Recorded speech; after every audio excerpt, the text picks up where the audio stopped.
ሰላም ጤና ይስጥልን ውድ ሪፖርተር ተከታታዮች የሰዓቱን ዜናዎች ቀጥዬ ያሰማችኋለሁ።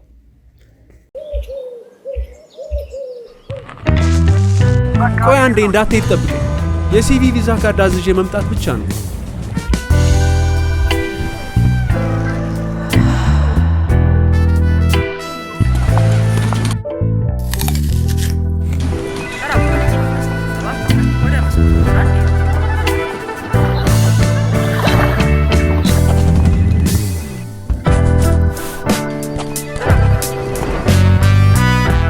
ባንኮ በመዳፎ በያዙት ስልኮ ቤቶ ድረስ ከተፍ ይላል። ሰላም ጤና ይስጥልኝ።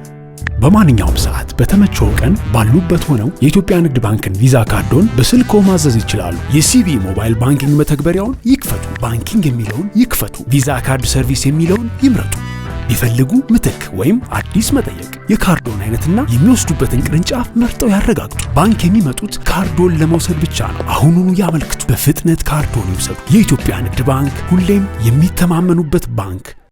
ከኤርትራ መንግስት ጋር እርቅ መፈጸም ማለት ተጠያቂነት አይሰፍንም ማለት እንዳልሆነ ዶክተር ደብረጽዮን ገብረሚካኤል ተናገሩ። የህወሓት ሊቀመንበር ዶክተር ደብረጽዮን ገብረሚካኤል ሆራይዘን ሚዲያ ከተሰኘ ዩቲዩብ ጋር ባደረጉት ቃለ ምልልስ የፕሪቶሪያው ስምምነት ላይ የሚነሱ እንከንና ውዝግቦች፣ ከቀናት በፊት የተጠናቀቀውን የማዕከላዊ ኮሚቴ ስብሰባ ውሳኔዎች እንዲሁም ከኤርትራ ጋር ጀምረውታል ስለሚባለው ግንኙነትና ሌሎችም ወቅታዊ ጉዳዮች ላይ ማብራሪያ ሰጥተዋል። የህወሓት ማዕከላዊ ኮሚቴ ስብሰባውን ማጠናቀቁን ተከትሎ ባወጣው የአቋም መግለጫና ውሳኔ ከፋኖ ኃይሎችና ከኤርትራ ጋር ሰላማዊ ሁኔታን መፍጠር እንደሚገባ መግለጹን ተከትሎ ከኤርትራ ጋር አለ ስለሚባለው ግንኙነት እንዲሁም የተጠያቂነት ጉዳይ ተነስቶላቸዋል። በምላሻቸውም ከኤርትራ መንግስት ጋር እርቅ መፈጸም ማለት ተጠያቂነት አይሰፍንም ማለት እንዳልሆነ ገልጸው የፕሪቶሪያውን ስምምነት ከፌዴራል መንግስት ጋር ስንፈራረምም ሰላማዊ ሁኔታ ቢፈጠርም በጦርነቱ ለፈጸማቸው ወንጀሎች ተጠያቂ የመሆኑ ጉዳይ ለድርድር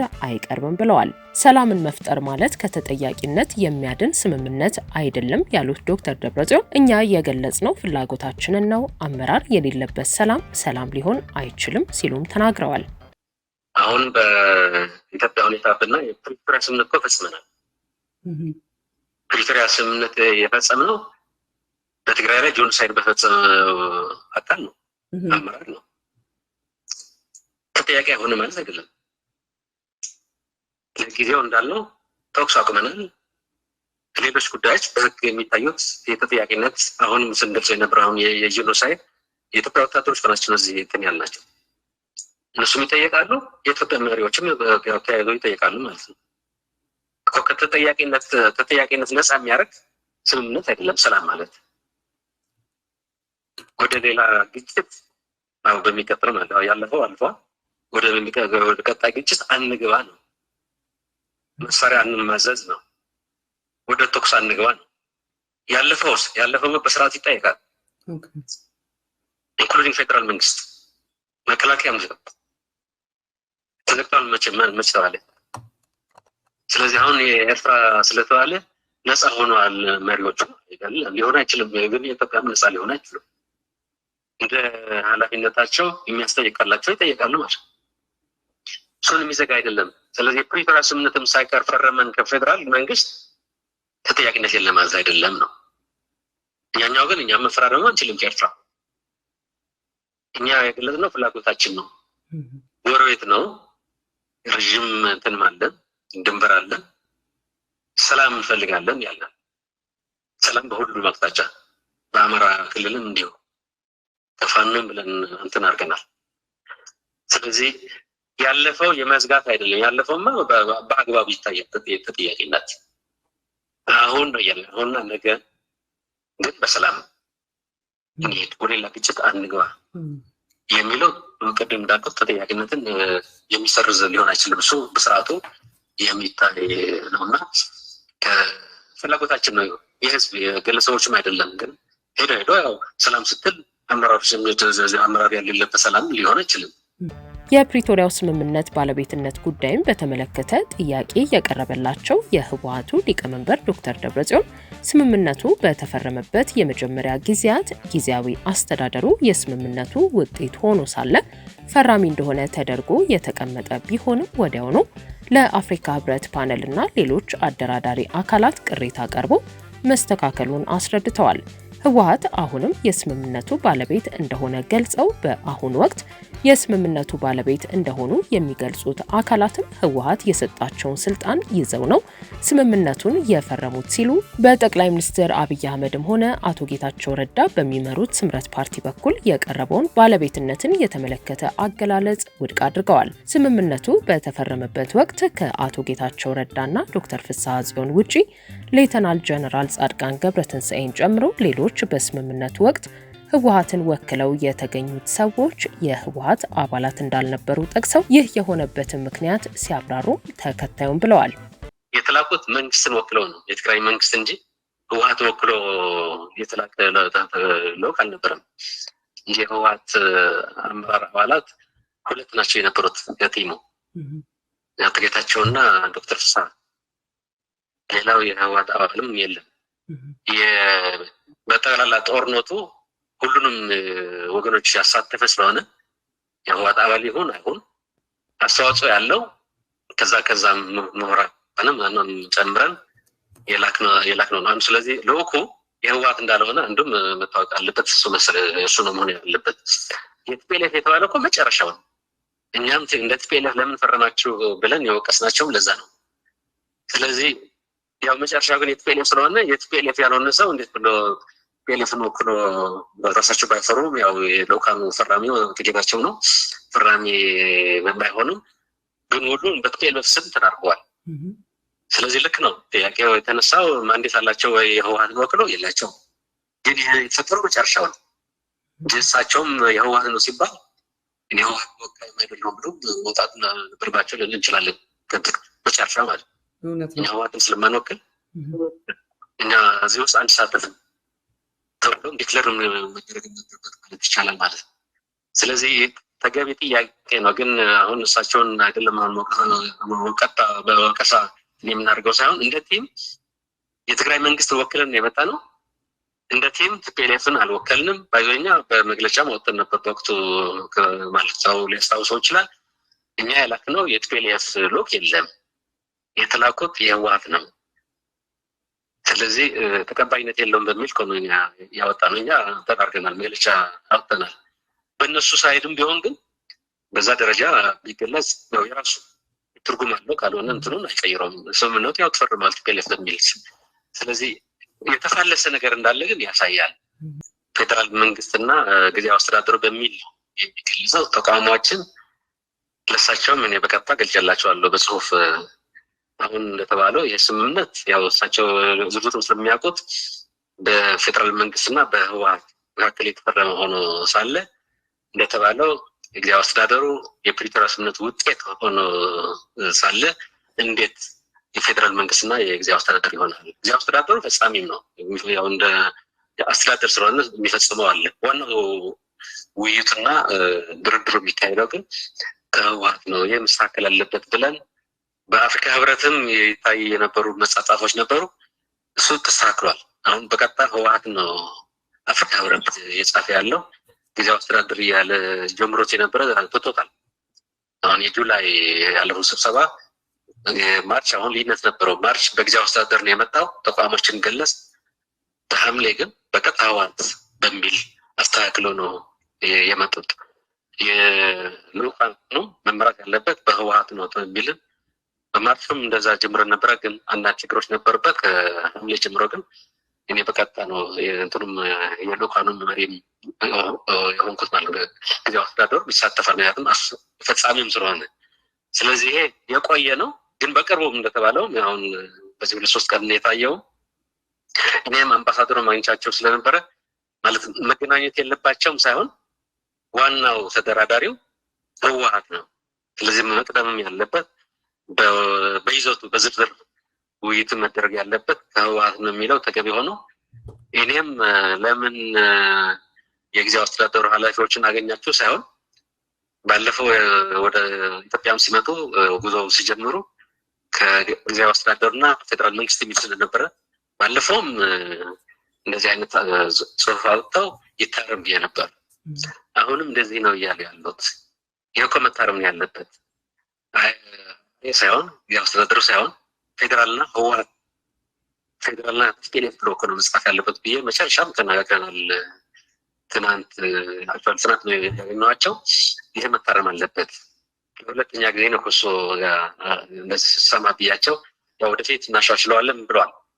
ስለዚህ ያው የራሳቸው ግምገማ የሚኖራቸዋል። ያው ኔጎሽዬሽን የሚመሩ አካላትም እዛ እንዳሉ ያውቃሉ። ግን በስምምነቱ መሰረት ባለቤቱ ህወሓት ስለሆነ ከህወሓት ጋር ነው ዋናው ውይይትም የእርሶ መግለጫም በዛ ላይ መስረት ብለን ተነጋግረናል። ስለዚህ መታረም ያለበት አድርገን ነው የምንወስደው።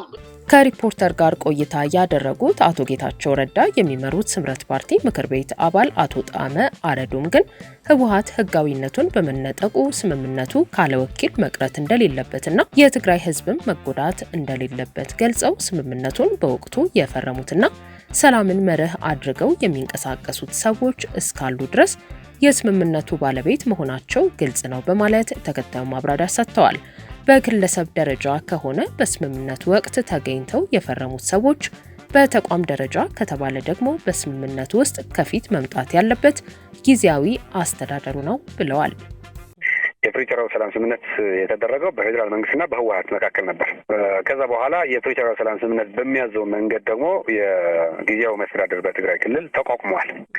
ስለዚህ ተፈራራሚዎች ባይኖሩም እንኳን የትግራይ ክልል ወክሎ የሚናገረው በፕሪቶሪያው ሰላም ስምምነት ጉዳይ የጊዜያዊ መስተዳድር ነው። የትግራይ ክልል ጊዜያዊ መስተዳድር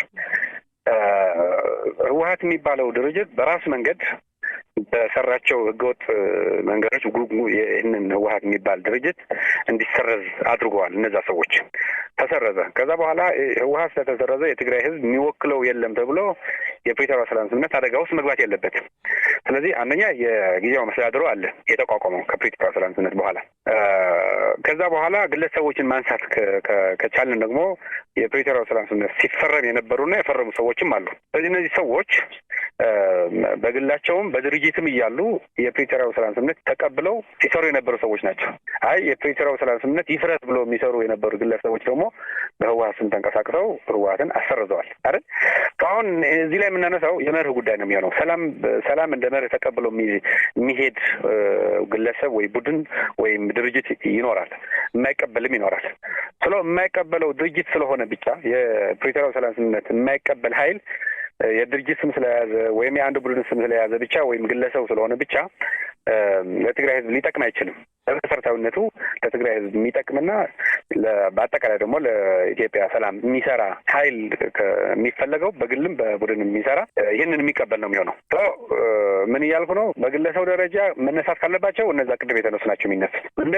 እንደ ተቋም ግን ፊት ለፊት መምጣት የሚችለው በፕሪቶሪያው ሰላም ስምምነት ጉዳይ አሁን ጊዜያዊ መስተዳድር ነው። ህወሓት በራሱ ምክንያት እንኳን የሆነ ቢፈርስ፣ ለምሳሌ በህግ አሁን የተሰረዘው በህግ ነው። ህወሓት በራሱ ምክንያት ዲዞልቭ ቢያደርግ ቢፈርስ የለንም ብሎ አባላቱ ተሰብስበው የለም ህወሓት ተብሎ ቢታወጅ የፕሪቶሪያው ሰላም ስምምነት ይፈርሳል ማለት ነው? አይደለም። የትግራይ ህዝብ እኮ ውክልና ያስፈልገዋል በዚህ ጉዳይ ላይ የሚነጋገርለት። ስለዚህ ምርጫ እስኪደረግ ድረስ መንግስት እስኪኖረን ድረስ ጊዜያዊ መስተዳድሩ አለ። የፕሪቶሪያው ሰላም ስምምነት የፈረሙ ሰዎችም አሉ። ስለ ትግራይ ጉዳይ ሰላም፣ ስለ ኢትዮጵያም ሰላም ይገባኛል፣ ይመለከተኛል የሚል አካልም ቀርቦ ሊነጋገር ሊሰራ ይችላል ማለት ነው። ከዚህ ባሻገር የይገባኛል ጥያቄ የሚነሳበት ከጦርነቱ በፊት የትግራይ ክልል የነበረውና በአሁኑ ወቅት በአማራ ክልል ስር የሚገኘው ምዕራብ ትግራይ ተብሎ የሚጠራውን አካባቢ ጉዳይ በማወሳሰብ የዘር ማጥፋት ወንጀሉ እንዲደበቅ ማድረግ እንዲሁም ስምምነቱን ከፈረመው ህወሓት እንዲሁም ጊዜያዊ አስተዳደሩ እውቅና ውጪ ተፈናቃዮች ደህንነታቸው ባልተጠበቀ መልኩ የመመለስ እንቅስቃሴ እያደረጉ ነው በሚል በህወሓት በኩል ክስ የቀረበበት ስምረት ፓርቲ በክሱ ዙሪያ ምን ይላል በማለት የተጠየቁት አቶ ጣመ አቶ ጌታቸው ረዳ በጉዳዩ ላይ ከፌዴራሉ መንግስት ጋር እየተነጋገሩ እንደሆነ በመጥቀስ ምላሽ ሰጥተዋል። ተፈናቃዮች በፕሪቶሪያው ሰላም ስምምነት መሰረት ደህንነታቸው ተጠብቆ እዛ ያለው አካባቢ በሰላምና በእርቅ ነገሩ ተፈቶ ወደ ቀያቸው ተመልሰው ሰላማዊ ኑሯቸው መኖር አለባቸው ብለን ነው ምናምነው። እዚህ ጉዳይም ከማንኛውም አካል እንሰራለን። የተፈናቃዮች በሰላማዊ መንገድ መመለስ ከፌዴራል መንግስትም ከሌሎች ተቋማትም እንሰራለን። ስለዚህ በተወካዮቻችን አድርገን ያው ይህንን ስራ እንሰራለን። ጌታቸው በዋናነት እዚህ ውስጥ ስራ እየሰራ ነው። ሊመሰገን የሚገባው ነው። ለምንድን ነው ይሄ የማይፈልጉት ካልን ተፈናቃዮች ከተመለሱ ፖለቲካ የሚሰሩበት አጀንዳ ስለሌላቸው ተፈናቃዮችን እንደ ማስያዣ አድርገው በእነሱ እንዲነግዱ ነው ስለሚፈልጉ እነሱ ከተመለሱ አጀንዳ ያላቸው ሰው ይህንን በየትኛው መንገድ መፈጸም የለበትም ብለው ስለሚያምኑ ለዛ ነው ያው በመግለጫቸውም ትናንት ሲገልጽ የነበረው። ሌላው ስለ ጄኖሳይድ በተመለከተ ማለት አንደኛ የፕሪቶሪያው ሰላም ስምምነት ተፈርሟል። ምንድን ነው የሚለው ተመልሶ ወደ ሆስታይል ነገር የሚያመጣ ወደ ጦርነት የሚመልስ ነገር የትኛውም አካል እንዲነገር አይፈለግም። በህግ የሚፈታው በህግ ነው የሚፈታው። በትራንዚሽናል ጀስቲስ የሚባለው በሽግግር ፍትህ የሚባለው የሚፈታ ይሆናል ሁሉም ነገር። ስምረትም በዚህ መልክ ከፌዴራል መንግስት ጋር ያለው ግንኙነት እንዲሻክር ይፈልጋሉ። ስለዚህ ያልሆኑ ነገሮችን በማንሳት ያው ነገሩ እንዲበላሽ ስለሚፈልጉ ካልሆነ በስተቀር በአቋማችን የሚታወቅ ስለሆነ ማለት ነው ምንም ግልጽ አድርገን በህገ ደንባችንም በፕሮግራማችንም በመግለጫችንም በሁሉም ነገር የሚገለጽ ነው። ነገር ግን በእያንዳንዱ ነገር እያነሳ ነገሮች እንዲባባሱና ወደ ግጭት የሚመልስ ነገር እንዲኖር ግን አንፈልግም። የፕሪቶሪያው ሰላም ስምምነት ትልቅ ሰነድ ነው። ለጦርነት የሚያስቆም አንድ ትልቅ ሰነድ ነው። እሱ እንዲከበር ነው የምንፈልገው። ስለዚህ እነሱ የሚያነሱት የጌታቸው ረዳ ኢንተርቪው በእንግሊዝኛ ያደረገው ከሆነ ግልጽ አስቀምጠዋል። በግልጽ ቋንቋ ላይ የተናገረው ተፈጽሞብናል ብለዋል። አንደኛ። ሁለተኛ በህግ መበየን አለበት ወይም መወሰን አለበት እንጂ እዚህ እኔ እገሌ ነው አልልም ያለው። ይሄ እኮ የአንድ የህግ ባለሙያ የህግ ምሁር የሚለው ነገር ነው። ችግሩ ተፈጽሟል፣ እንዲህ ወንጀል ተፈጽሟል ብሎ ካመንክ በኋላ ይህንን ወንጀል የፈጸመው እገሌ ነው ብሎ የሚወስነው ወይም ፍርድ የሚሰጠው ፍርድ ቤት ብቻ ነው። ከፌዴራል መንግስት ጋር የተሻለ ግንኙነት አለው፣ የምዕራብ ትግራይ ጉዳይም በሰላማዊ መንገድ ሊፈታው ይችላል ብለው ስላመኑ አጀንዳ ሊያደርጉት የሚችሉት ነገር ፈልገው እያሉ ነው እንጂ በተጨባጭ እኮ በሚዲያ ላይ ቀርበው ዶክተር ደብረጽዮን 1 ሚሊዮን ሰው አልሞተብንም፣ ኦዲት አልተደረገም፣ እኛን ለመወንጀል ነው ብሎ የተናገረ ሰው እኮ እሱ ነው ማለት። ሁለቱም ሚዛን ላይ ብታመጭው የትኛው ነው ክህደት የሚሆነው የትኛው ነው ችግር የሚሆነው ከተባለ ያው ለሰሚው ግልጽ ስለሆነ ይህን ነው ማለት የሚቻለው። የህወሓት ቃል አቀባይ አቶ ሚካኤል አስገዶም ከ2 ቀናት በፊት በሰጡት መግለጫ የስምረት ፓርቲ አመራሮች 3 ነገሮችን እየሰሩ ነው ብለው የመጀመሪያው የምዕራብ ትግራይ ጉዳይ እንዲወሳሰብ፣ ሁለተኛው በትግራይ ላይ የዘር ማጥፋት መፈጸሙን መደበቅ እንዲሁም ከጦርነቱ ጠባሳ ያላገገመውን ህዝብ መካድ ነው በማለት ዘርዝረዋል። የትግራይን ህዝብ የመምራት እድል ተሰጥቷቸው የነበሩ ሰዎች ዓለም አቀፍ ሚዲያ ላይ እንኳን ወጥተው የዘር ማጥፋት መፈጸሙን ብቻ ሳይሆን የፈጻሚዎቹን ማንነት የማይናገሩ ህዝብን የካዱ ሰዎች ናቸው በማለት የወረፉት ቃል አቀባዩ ህዝቡ በጦርነት ከደረሰበት ስነልቦናዊ ጠባሳ ማገገም ባለበት ወቅት ሌላ ክህደት እየፈጸሙበት ነው። ስምረት ፓርቲ ይህንን በአፋጣኝ ማቆም አለበት ሲሉ ማሳሰባቸው ይታወሳል። ስማርት ቴክኖሎጂ በመታገዝ የፊት ገጽን ወይም የጣት አሻራን በመጠቀም በራስ አገዝ አገልግሎት ወይም በባንካችን ሰራተኞች ታግዘው ሂሳብ መክፈት፣ ገንዘብ ገቢ ወጪ ማድረግም ሆነ ሌሎች ፈጣንና ደህንነቱን የጠበቀ የተሟላ የባንክ አገልግሎቶች ያገኛሉ። አቢሲኒያ የሁሉም ምርጫ።